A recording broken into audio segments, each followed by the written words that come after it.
Wonderful to be here, and many, many thanks, Cynthia. Indeed, we were collaborators there for a time. As it happens, Breck is sitting in the front row as well, and he is a long-time co-conspirator with me. We knew each other in the 80s. Both of us blew the whistle simultaneously in December 1991, and I'm here to tell the tale today. So, 24 years on. The title slide was locked to Cynthia's input because she entitled it "Reform Takes Longer." Because initially we blew the whistle, and of course we expected, because we were upstanding vets, and thought, whoopee, we've got new insights, everybody will jump on board and make all the animals healthy. Oh dear, how naive we were. And so we're still in the battle, probably deeper in than we could ever imagine. It's probably worse now, 24 years on, because the junk pet foods, Mars, Nestle and Colgate-Palmolive, in conjunction with the veterinary profession, have been fighting back vigorously all that time. You see the mass poisoning of pets listed at the top there? Okay, you could say the mass pollution of pets. Poison means something, when introduced into the body, brings about ill health or premature death. So that's an entirely appropriate description of the stuff that millions upon millions of pets in the world are required to survive on. Poisoned to death from the first mouthful. So, well, most of you will be familiar with Morgan Spurlock. Terrific man, brave he was to take on Mars Corporation, and of course, braver still perhaps to injure his own health in the interests of his art and the science behind what he was trying to put about. He, for 30 days, ate McDonald's straight, nothing else. And at the end of that 30 days, he was 11 kilos heavier. His liver was on the blink. His blood pressure had gone up. And his doctor was telling him he was in danger of dying of heart attack, stroke, developing cancer or diabetes. All of those consequences of that toxic diet for a month. Well, this afternoon, I'm going to ask you to go one step further. So I'd be very grateful if you would enter into a bit of a thought experiment. And we're going to take it a stage further. Instead of having 3 meals with different textures and imagery each day for 30 days, in fact, we're going to put it all into a cement mixer, because McDonald's has discovered that, look, actually, if we can make this all in one and get everyone to consume this every day of their lives forever, then this is going to be much more convenient for them, much more economical. So I want you to partake of this experiment, if you will. It's a thought experiment, and if we could just flip back there, please, momentarily, because this new product, Cookies is what the name they're going to apply. It's McKibble, whatever. Next slide is, there's the McKibble. Wonderful, wonderful little coloured nuggets, taste enhanced, flavour enhanced, and it'll have you all addicted before you know it. So, hopefully you're enjoying this experiment at the moment, because really we haven't got to the more serious aspects, because that's coming. Don't forget, of course, that if you're doing this for the purposes that I suspect you can anticipate, you can't speak. You don't have a voice. You can't tell anyone that you're in trouble, that you're in pain. The little zipped mouth. No can speak. And neither can you brush your teeth. So you're going to eat these kibbles for 30 days plus and keep going. And then you're going to end up at the doctor's. Because eventually somebody's going to wake up to the fact that you're not quite well. And somebody is going to take pity on you and or be a bit frustrated because you're a bit of a problem, you can't speak, foolish person, you don't brush your teeth. But anyway, we'll take you along to the doctors to see what he has to say. But you arrive at the medical centre and you're greeted by Ronald McDonald. And you're greeted by the slogan, good choices for every taste. And of course the cookies that you've been devouring now, to which you're now addicted. But you can't tell your carer that you're not feeling well. You're not able to tell him that you think you're addicted to harmful products. You can't tell him that your teeth and gums are in terrible bad shape. And the doctor won't notice any of those things anyway, because all of these other patients that are eating the McCookies, the McKibble, are similarly affected.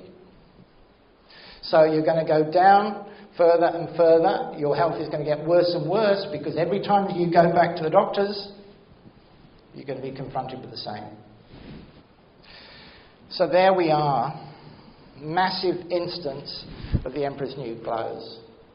It's there for all to see. Everyone knows, but no one's prepared to speak about it.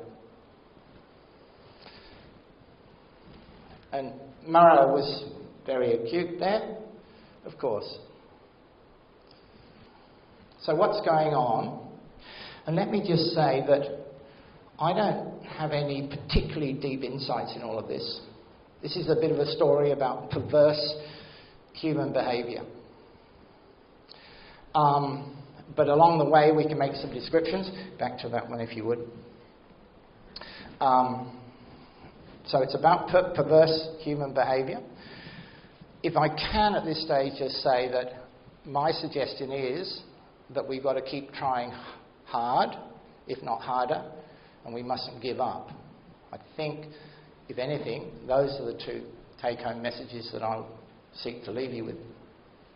But at this point we're wondering, what in the hell is going on? Why is it so mesmerising? Why is it that we just can't get this right? Well, it's about false assumptions, and anybody who's done any logic at any tertiary level will understand that if you have false assumptions, then automatically they translate all the way to the bottom line and you end up with wrong conclusions.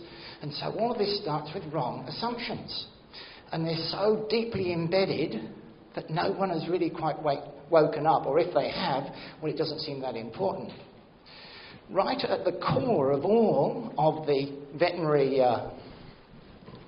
papers, you will always see that there's an assumption that the animals breathe air, drink water, and eat food. Right. Where's the harm in that? I mean, this is all fairly straightforward, surely. Well, yes, the air's fresh for the most part, the water's okay, but the food, and I've got in brackets there the medicine, the assumptions there are completely invalid. In a natural state, don't forget, the cats, the wolves, the wild cats, and all the other carnivores, they go out chasing things. There's no label on their prey saying food, no label saying medicine, but as far as they're concerned, they're after both the food and the medicine. So again, we've wrong-footed ourselves. We've got wrong labels on what we're talking about. So that which we labelled food, in fact, is a toxic brew of carbohydrates, heat-affected proteins that's polluting or poisoning the body in so many different ways. So many enzyme systems, and enzyme systems that depend on enzyme systems, and on it goes. Bringing about all sorts of problems, not least inflammation. And if you start to Google inflammation and see how that leads to heart attack, stroke, cancer, diabetes and so on, you'll start to understand what's going on. The second component of all of this, because the animals don't clean their teeth, how can they? Then they end up with a shocking mouth rot. And of course it fails to satiate, because what they're actually looking for is not in there, so they eat more and more of it, and it's carbohydrate laden, so they get fatter and fatter and fatter. And then, well, you've got these obese animals with all sorts of inflammatory pathways. And of course it's not medicinal, it's anti-medicinal, this stuff. So, you know about feeding frenzy. You've seen the wildlife movies. You've seen the packs of wolves that bring down the caribou or the moose or whatever, and the feeding frenzy, and the endorphins that surge through the brain, and the endorphins that then tone the immune system. Where's the feeding frenzy eating this stuff? No gut stimulation. Slurped down.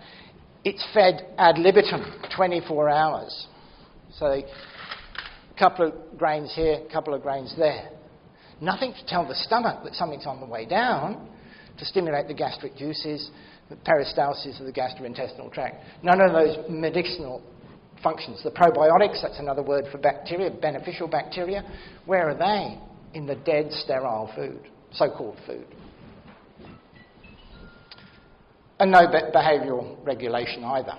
So in other words, having done all of this, the animal is now a little addict, and we all know about addicts, whether it be nicotine or tobacco or alcohol or any of the harder drugs. Very hard. And all the people in the family tiptoe around the addict and support the addict in the addict's addictions. So we've got all these little addicts in millions upon millions of rooms of households out there being supported by... Next, please. So, getting this message across has been far from easy, I'll tell you. And good old Niccolo there, long time ago, he nailed it.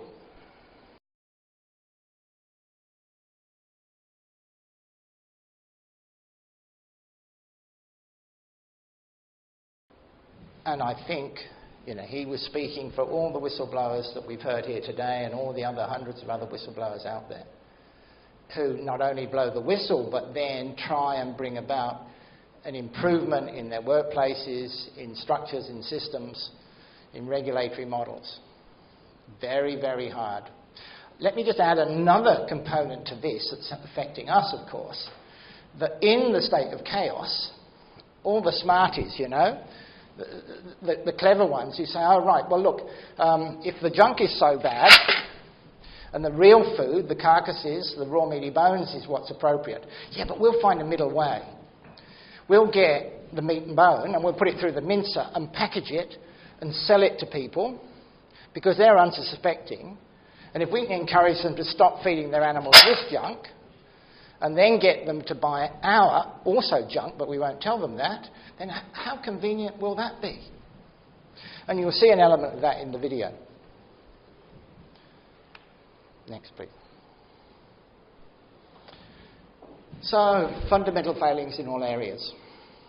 Science, bogus, reductionist. Okay, the gold star science is supposed to be multi-centres, so lots of universities around the world, and we've heard all about universities and how you can rely on them. And then it's got to be placebo-controlled, double-blind, crossover studies, right? And so they all combine at these to do this reductionist stuff, where you've got two variables, one fixed and one independent, and you'll come up with some view of the world which will be completely isolated and independent of anything that actually is happening in the real world, and you'll publish that in one of these journals, again, that's associated with the university, and that'll be the new insight into what's happening in the world. But the science is completely, utterly bogus.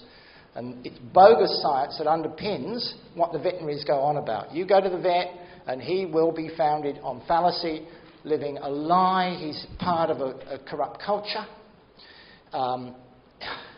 We've heard about hierarchy, power elites.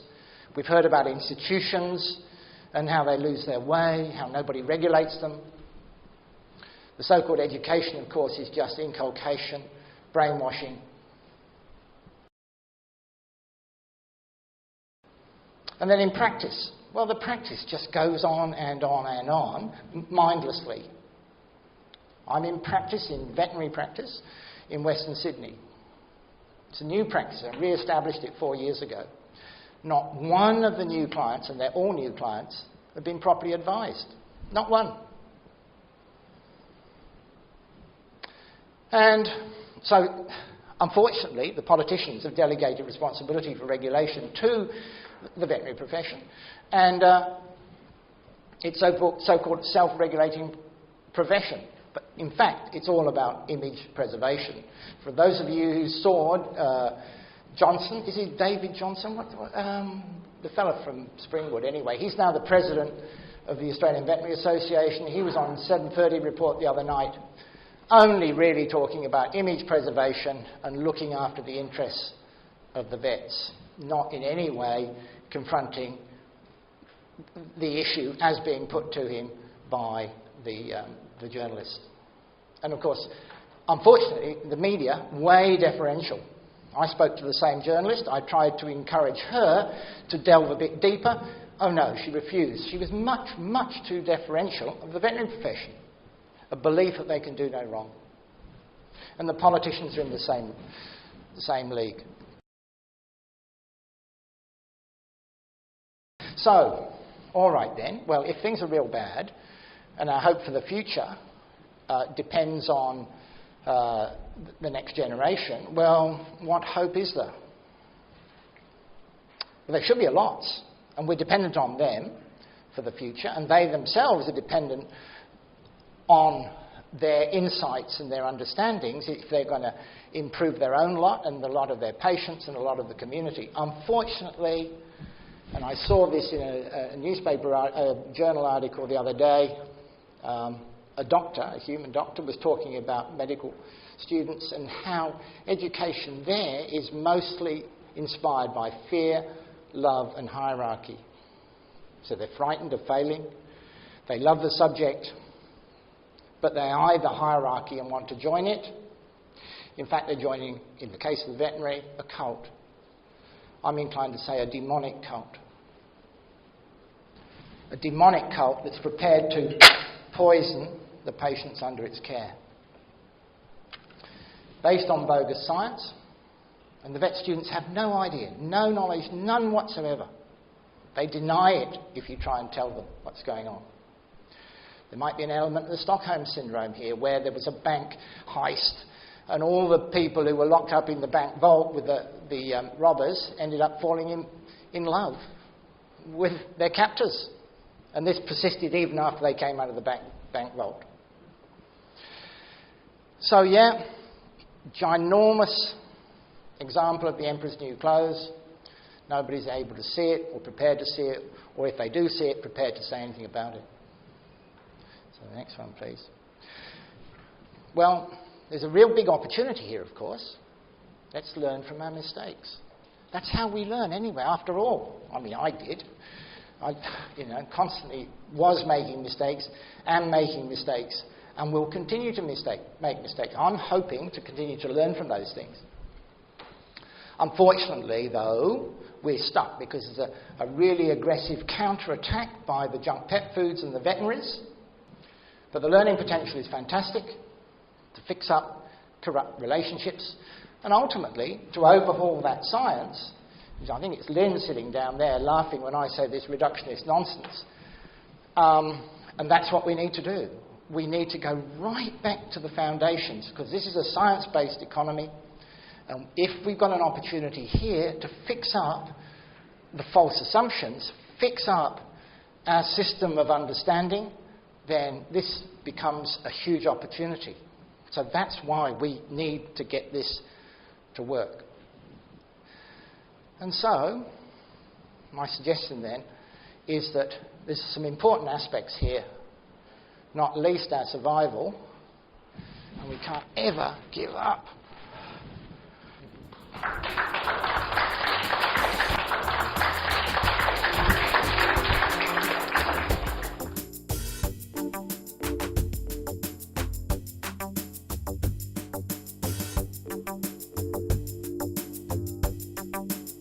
Hello. You have that on a video that I can take home and convert the wife because I'm going to find all on your situation. Did everyone hear that? Gentleman's got a bulldog. Here you go. I'm asking, do you have that presentation on a video I can take home like this to convert the wife over so that my bulldog can get the same diet?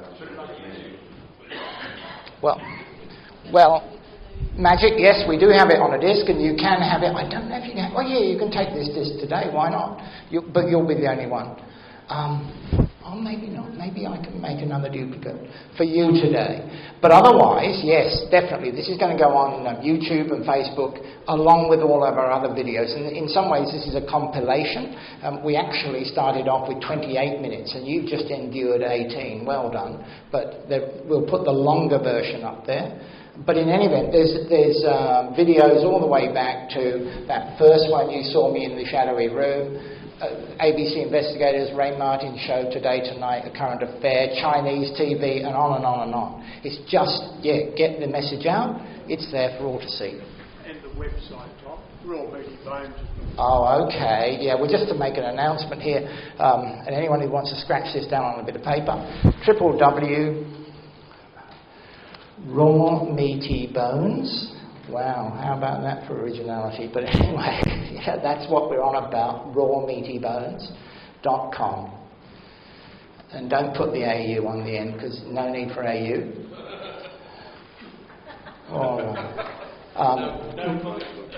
Okay, and here, there's another question here. Well, it's not going to be a very profound question. There are no such thing as stupid questions. So, I assume that from that name, that's exactly what you're recommending that be fed to dogs. Raw, meaty bones. Thank you for that, Tim. Yes, absolutely. But in fact, it's the second best option.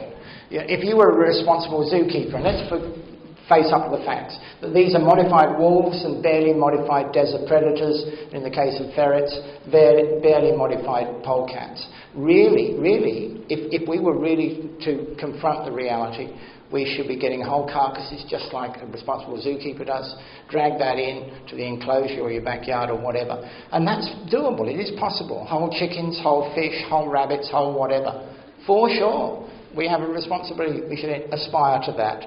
Second best, raw meaty bones in large pieces so that they get plenty of the massaging of the gingival sulcus, stimulation of the endorphins, stimulation of the gastric juices, introduction of the right complement of bacteria down into the bowel and so on. It's all on the website, and you could be drawn into that. This stuff changes people's lives. They become evangelists for the cause. There's a lady up in Queensland at the moment is just tossing around tens of thousands of dollars in desperation now. Her cat has lost all its teeth, is obese and has got the diabetes, none of which should have occurred. She is conscience-stricken and distraught and is trying to do something about it. But that's standard right across the board. And I can't stand here and tell you anything that is not true, because I'm taking aim at some pretty big industries here. And, step out of line and gone, done for. Are we taking a third question? We are.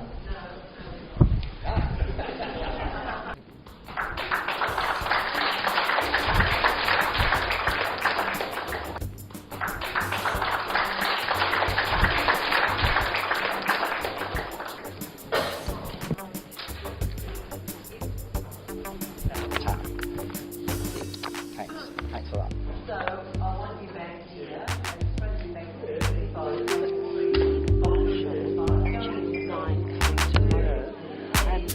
Are you going to be here tomorrow? I'm going to try to be here tomorrow. Would you like to? Yeah, for sure.